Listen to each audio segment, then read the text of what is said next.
আগে তোমার এই বয়ানটা শুরু করছিলাম আল্লাহর পয়গম্বর হযরত ইউসুফ আল্লাহ তাআলা চেহারার দিকে সৌন্দর্য বানাইছিল আল্লাহর পয়গম্বর ইউসুফ। আল্লাহর পয়গম্বর ইউসুফ বাবার ভালোবাসা থেকে, মায়ের ভালোবাসা থেকে, ভাইদের ভালোবাসা থেকে 10 ভাই বুকের ভিতরে ফেলেছে। একদল ব্যবসায়ী বলি পানি খাবার জন্য বুকের ভিতরে বালতি ফেলাইছে বসে দিয়া। প্রথমে আল্লাহর পয়গম্বর ইউসুফ বালতির ভিতরে উঠে বসেন নাই, আল্লাহর হুকুম হয় নাই, যে আল্লাহ আদেশ করেন নাই বালতির ভিতরে বসবার জন্য। পয়গম্বর ইউসুফ ওখানে বসলেন না, পানি উঠাইতে পানি মুখে দিয়ে দেখলে এত সুন্দর মিষ্টি পানি এর পূর্বে কখনো আমরা পান করি না। এই কপরকে দিয়ে এই পানিগুলি পান করবে। আবার বালতি সামলেন, এই বেরোল্লাহ পয়গম্বরের প্রতি আল্লাহর পক্ষ থেকে আদেশ আসলো, পয়গম্বর তুমি বালতির ভিতরে বসবা। এই ব্যবসায়ীদের সাথে ওরা যেখানে যায় তুমিও সেখানে চলে যাবা, বাড়িতে যাইতে পারবে না। এক পরীক্ষা, কঠিন এক পরীক্ষা, এমন এক পরীক্ষা মা বাবার ভালোবাসা থেকে বঞ্চিত, ভাইদের ভালোবাসা থেকে বঞ্চিত। শুধু তাই নয়, এবার দেশ শান্ত হবে, কোথায় নিয়ে যাবে ওরাই ভালো যাবে।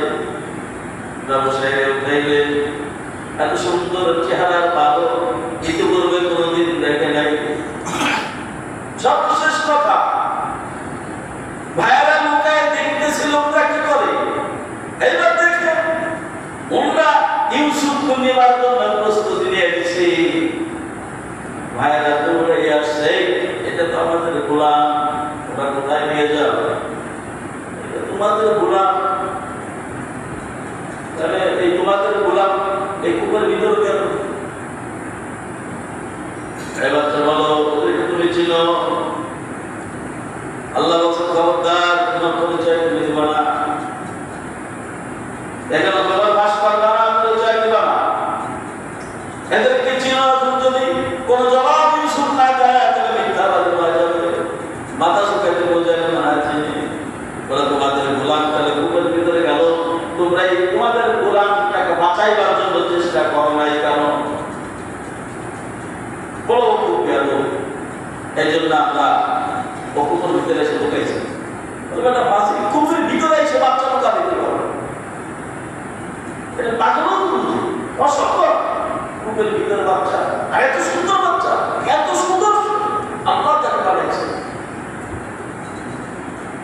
আর ভাই ভাই পরামর্শ করে বাজারের দরকার নাই। আমরা চাইতেছি ইউসুফকে বাবার কাছ থেকে সরানো, সরাইতে হবে, অতএব তার কাছ করাও ভেজালের দরকার নেই।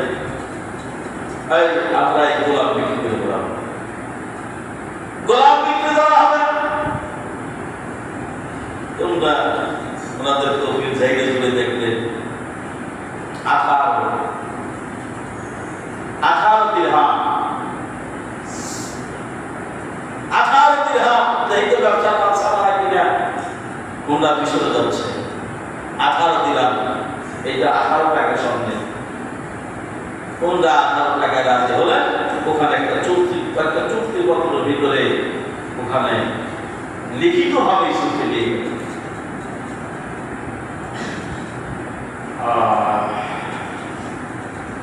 ভাইরা বললেন যে শোনো, এই বাচ্চা এই গোলাম তোমরা এর হাত পা বেঁধে নিয়ে যাবো।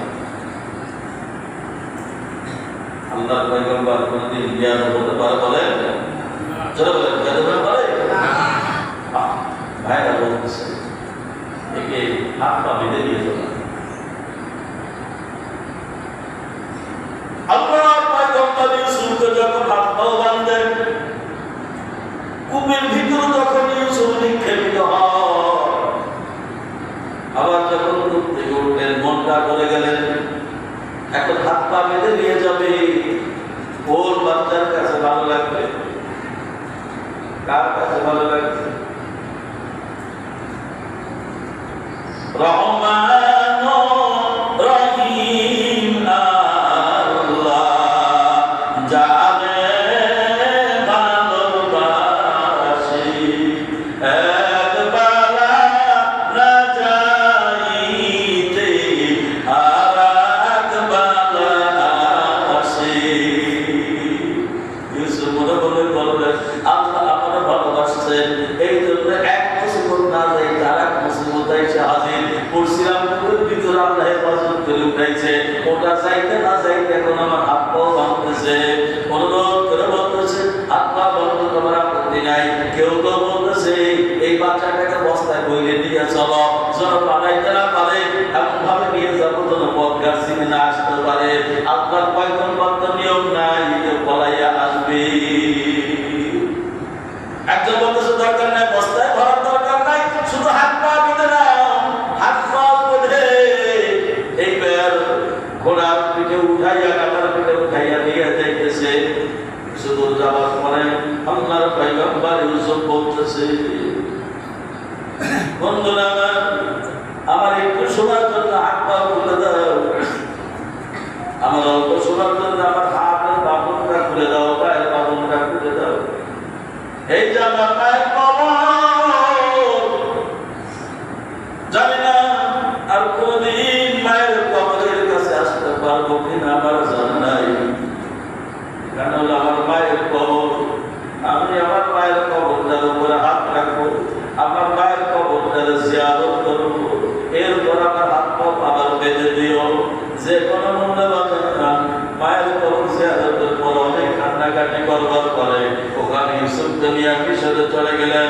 আপনার মুমিন বান্দা যারা বুঝাইতে চাইছিলাম একটা একের পর একটা পরীক্ষা নিবে, এই পরীক্ষা কখনোই সবসময় চেষ্টা করতে হবে কোন পরীক্ষার ভিতরে যেন আমাদের ঈমান হারাইয়া না যায়।